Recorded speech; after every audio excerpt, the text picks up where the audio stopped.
যারা মেরেছে তারা কোনো ধর্মের নয়, কোনো ধর্ম সন্ত্রাস শেখায় না, নিরীহ মানুষকে খুন করা শেখায় না। 8:30টার সময় এনার মানে এই এনার জামাই বডিটা আসছে 8:30টার সময় ল্যান্ড হয়েছে। ওখানে আমরা কলকাতা কর্পোরেশন তরফ থেকে হাজব্যান্ড ওনার ওয়াইফের জন্য গাড়ি সব রেডি থাকি, আমি নিজে থাকি। ওখান থেকে নিয়ে আমরা এখানে মুখ্যমন্ত্রী নিজেও একটু ওনার সাথে কথা বলবেন, ওখানেও কথা বলেছি। আমরা আছি, কিন্তু এরকম দুঃখের ঘটনা হয় না। এত কষ্টের আনন্দ করতে হতে পরিবার নিয়ে আমি বেড়াতে গেলাম, আর আমার দেহটা আসছে। এটা কাপুরুষদের কাজ, নিরীহ মানুষকে খুন করা। যারা কাপুরুষ তারা এটা করে।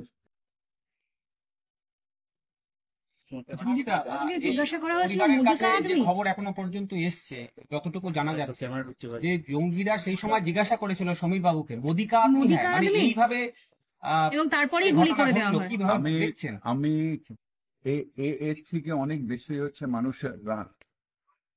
যারা মারছে তারা কাপুরুষ, যারা ফুলবামাতে খুন করেছে তারাও কাপুরুষ, আর যাদের অপদার্থতার জন্য হয়েছে তাদেরও ধিক্কার জানায়। কেন্দ্রীয় সরকার বারবার আর্টিকেল 370 কথা বলে, তারা শান্ত করে দিচ্ছে। সাহায্যের জন্য আমরা এই রাজ্যে যারা মারা গেছে তাদের পাশে আছে। মুখ্যমন্ত্রী নিজে উদ্বেগের সাথে আছেন, পরিবারের সাথে শালার সাথে ওখানেও কথা বলেছেন। ওই পরিবার যিনি বেহালায় যার বাবা মা থাকে, বিধান অধিকারী সাহেব, ওনাদের ফ্যামিলির সাথেও বারবার করে কথা বলছি। আমরা সব রকম আছি, কিন্তু মানুষের প্রাণটা তো ফিরিয়ে দেওয়া যাবে না। সব সাহায্য আমরা করবো, প্রাণটা সেটা তো গভর্নমেন্টের দায়িত্ব। আমিও আমাদের আমার MIC কালকেই ফিরেছে। আমরা সবাই ভেবেছেন, হ্যাঁ বাবাই কালকেই ফিরেছে রাত্রিবেলা। আমরা তো সবাই বাংলার মানুষ বেড়াতে আমরা ভালোবাসি। আমরা সবাই ভেবেছিলাম যে কেন্দ্রীয় সরকারের নিরাপত্তা থাকবে, আর্মি এতভাবে রয়েছে, 370 হয়ে বিলুপ্ত বদলে গেছে। তা আমরা তো সেই ভরসাতেই গেছিলাম। এবার সরকারের কথায় ভরসা যদি না পাই, তাহলে ভরসাটা পাবো কার কথায়? আমরা তো সাধারণ মানুষ, আমরা তো স্টেন গান আর AK-47 নিয়ে বেড়াতে যেতে পারবো না। আমরা তো আমাদের স্ত্রী বাচ্চাকে নিয়েই বেড়াতে যাব। তারপর যদি এই ঘটনা ঘটে, এটা অত্যন্ত দুঃখের। আর্মি ইন্টেলিজেন্স কোথায়, সেন্ট্রাল ইন্টেলিজেন্স কোথায়? যা শুনছিলাম যে কাছাকাছি কোনো আর্মিও ছিল না। তো এই অপদার্থতার মধ্যে ভারতবর্ষের মানুষকে ঠেলে দেওয়া কেন? একবার সিকিউরিটি ফোর্সদের ঠেলে দিল, ফুলবামা এতগুলো লোক মারা গেল। আবার বললো এখন শান্ত হয়ে গেছে, 370 হয়ে গেছে, হ্যান হয়ে গেছে। তাদের ভরসায় আবার এতগুলো মানুষ গেল, তাদের আবার মৃত্যুর মুখে ঠেলে দিল। প্রশ্ন ওঠে বারবার। নিশ্চিত ভাবে আমরা সাধারণ মানুষ, আমরা শান্তিতে থাকতে চাই। বাঙালি আমরা সত্যি বেড়াতে আমরা ভালোবাসি। আমরা বাঙালি একটু উপার্জন করলেই আমরা ভাবি আমরা বেড়াতে যাই।